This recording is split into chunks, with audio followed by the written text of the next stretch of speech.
Assalomu alaykum aziz va go'zal onajonlar, xolajonlar. Bizdan doimiy katta razmer so'raydigan opa-singillarimiz uchun ustimdagi batal razmerli mana bu ko'ylak shtapilimizga nima deysizlar opalar? Katta razmer bo'y baland opajonlarimiz uchun ham ketaveradigan shunaqa asalgina shtapilimiz keldi. Cho'ntaklar rabochiy oldilarda shunaqa chiroyli neobichniy tugmachalar bilan bezatilgan. Ketdik opalar, rasvetkalarni yaqinroqdan ko'rsataman. Opajonlar, ko'ryapsizlar, mana shunaqa asal rasvetkalarda oldida fasollarni ko'ryapsizlar. Cho'ntaklar mana hammasi rabochiy cho'ntaklar.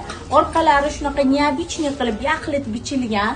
Narxi opajonlar, attiki 180 mingdan. 180 mingdan shunaqa batal razmerda anor gulli bu rasvetkalarni tomosha qilinglar. Mana bu turk naqshlari deysizlarmi, adras deysizlarmi, hozirgi eng trendiy rasvetkalar deysizlarmi, 50 dan 60-62 gacha 180 mingdan shoshilinglar opalar.